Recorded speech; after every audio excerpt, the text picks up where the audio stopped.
it's Sammy, and thank you so much for the amazing response to my minimalism video last week.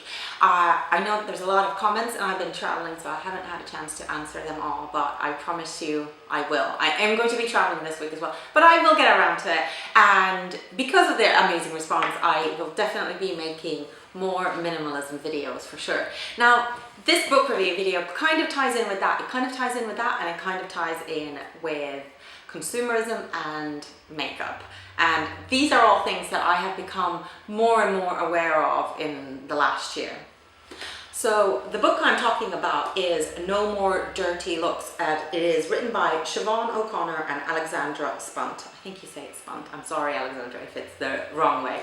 And it's the truth about our beauty products. Now, this is probably by far the most important makeup book I've ever bought.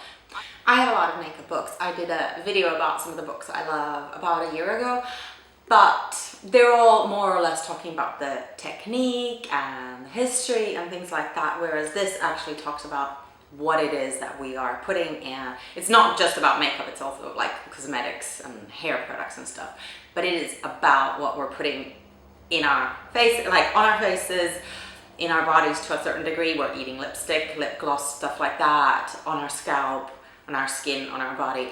And it really, I had an inkling that, you know, not all is well, but I had no idea that of the extent of what is actually going on in the beauty industry. I inhaled this book. I read it so fast, and I am not a fast reader by any means. But hold on, let me see. And another thing, I don't use highlighters.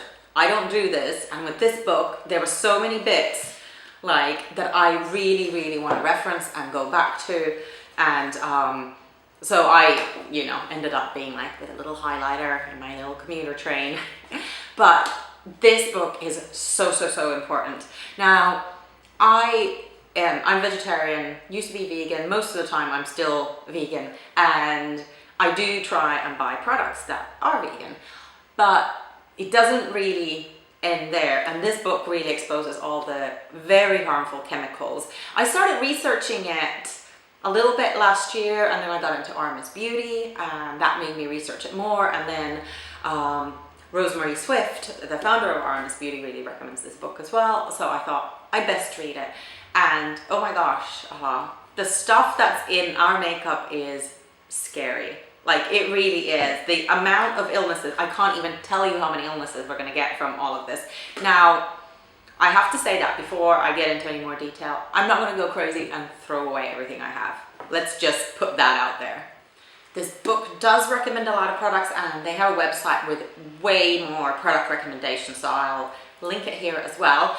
And I am not going to, first my inkling, because I was actually reading this in planes and trains, was to just get rid of everything and start afresh, which kind of goes completely against my slight stance on not liking to consume as much.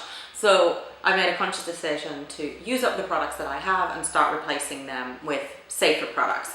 I'm going to tell you quickly the sections that this book kind of is divided into. They talk about why we're coming clean, so the two authors' own history into this, the regulation game, more American based unfortunately, and I'm European, so some of that wasn't as relevant, some of it I just kind of skimmed through. We do have more stringent regulations in Europe, but there's still a lot of stuff. Then the dirty ingredients, it goes through all of them. This chapter was the most fascinating one. Then it goes into your hair, your face, your makeup, your body, your nails, your diet and your lifestyle, and then finally there's an afterword of where do we go from here. This book is insanely easy to read. I'm not one for kind of a chemistry lesson. I really am not. I do want to know about the ingredients, but this isn't like hardcore chemistry. They've made it super easy to read. And it kind of like, first it kind of scared me. I went into a, oh wow. Now that it's been about, I don't know, 2 weeks ago, I guess, when I finished it, I'm more calm and sedate about everything. So I'm not like going, oh no, I can't use my face cream that I love because of the ingredients that it has. but I am transitioning. I think the first thing I transitioned was to a deodorant that they recommend here, which weirdly a friend of mine, Christina Hay, had already recommended. Now you might be thinking, since they do have a website, do I need to get the book? I found that they complement each other. So this one is the hardcore stuff, and personally for me, I'm a browser. I like to flip pages. I'm old school like that. I don't read long copy that much online, but they've got Facebook, Twitter, Pinterest. I don't know if they've got Instagram actually. I haven't checked them out on Instagram. That's bad of me. But they do have tons of product reviews on their site, so they kind of complement each other. There are product recommendations here, but obviously this book was printed, what year? I think it was 2010. So a lot of there's so many more products available right now. Yes, I am transitioning, and certain things are kind of, for me personally, and I'd be really interested to know if for you guys it's similar. I don't know why I always say you guys. Most people watching me are ladies. For you ladies, is it similar or not? So for me, things that I'm eating, as in lipstick and lip gloss, I find important to change. Hair care, because there's a fascinating, hold on, I need to find it in this book, about your scalp. So about your scalp. Your scalp is one of the most absorbent parts of your body. This was total news to me. More than the face, where you slather anti-aging creams, or the legs you douse post-shave. The scalp is basically a sponge that sops up whatever you put in it. I was like, I had no idea. So there are certain things that I probably won't give up, such as dyeing my hair.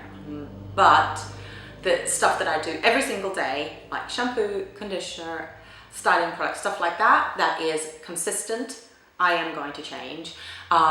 There's a really funny little anecdote about changing into natural hair dyes in this, and if you are going lighter, yeah, I don't think it's necessarily the easiest thing in the world to do when you're kind of going lighter.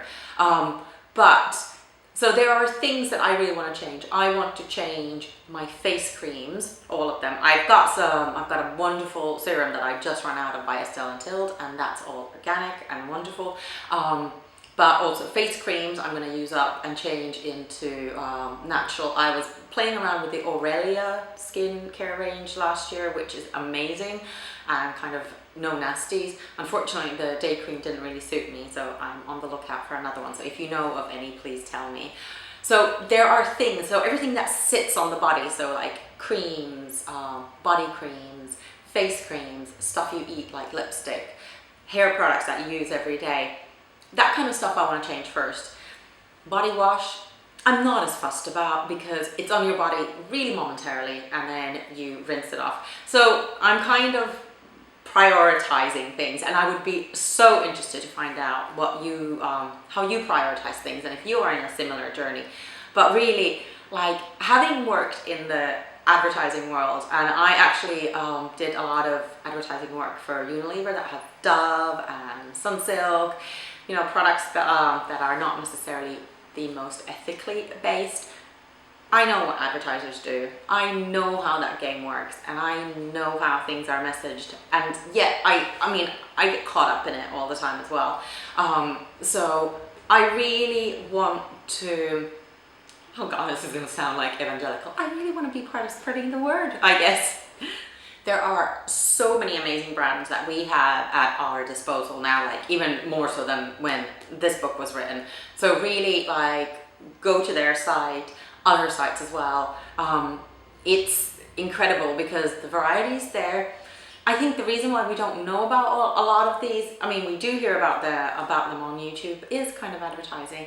L'Oreal's, Dove, like all those big brands, Maybelline's, they have insane advertising budgets. So of course we know about them, but then all of the smaller brands that are doing amazing work, we don't know about, because we're not constantly being bombarded by messages from the producers. They can't afford to spend like 3 million on advertising.